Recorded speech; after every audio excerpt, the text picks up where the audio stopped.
Mabilis ang tutorial lang 'to 'no, para sa mga naglalaro ng Once Human mobile beta version 'no, kung saan makakakuha ng Sage.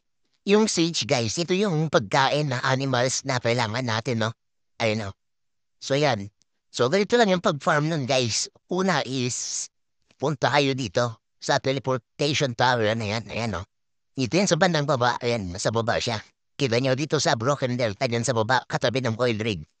O di kaya ang landmark nito is itong Mayor's Market. Ayan, oh, medyo malayo-layo din siya. Pero pag naano niya naman 'to, pag na-unlock niya na, so wala ng problema sa inyo 'yan. So ayun na yung teleportation tower na 'yan. Sa South Delta Teleportation Tower. Ngayon, pagpunta niyo dito guys, makikita niyo yung stage dito sa bandang baba. Ayan oh, yung tunnel na 'yan. Ayan, makikita niyo. From Teleportation Tower, baba lang kayo dito sa bandang tunnel. May makukuha kayong apat na sage dyan. Ayan oh. So ayan, farm nyo lang yan. Kasi importante ito guys kasi nga kapag baguhan ka, isa sa mga, ano tawag yan? Isa sa mga quest no, or mission. Yung pag-aalaga ng animal, so kailanganin mong pakainin. So ngayon guys, para makafarm ka uli, yan di ba, hula na na-farm na natin. Balik kayo doon sa teleportation tower, gagamitin natin ito ngayon. I-click mo tong, ano, switch to another world.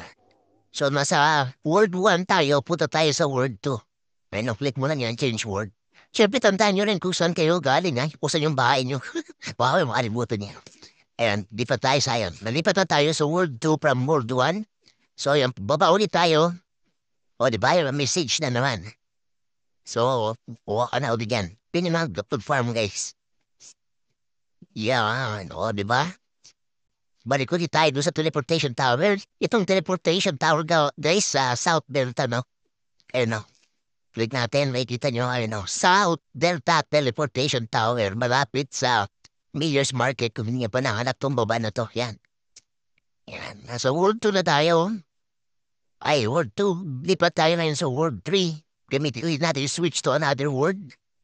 Ayun, no? From World 2 to World 3, guys. Ayan.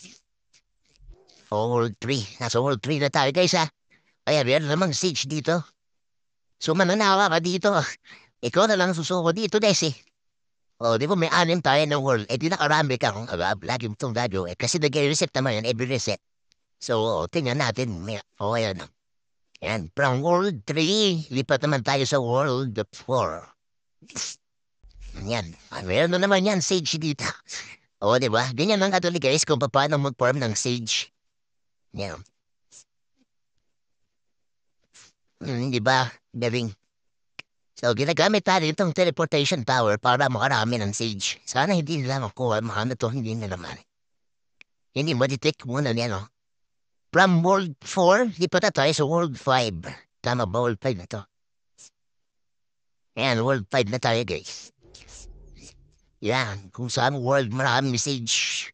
Ito sa saan lugar para maraming sage. Kunin nyo lang yan, harvest kayo ng harvest yan. Pagkain kasi ito ng animals eh. Yung may sungay yan, kalimutan ay pangalan nun. Basta, isa sa mga paborito yung pagkain.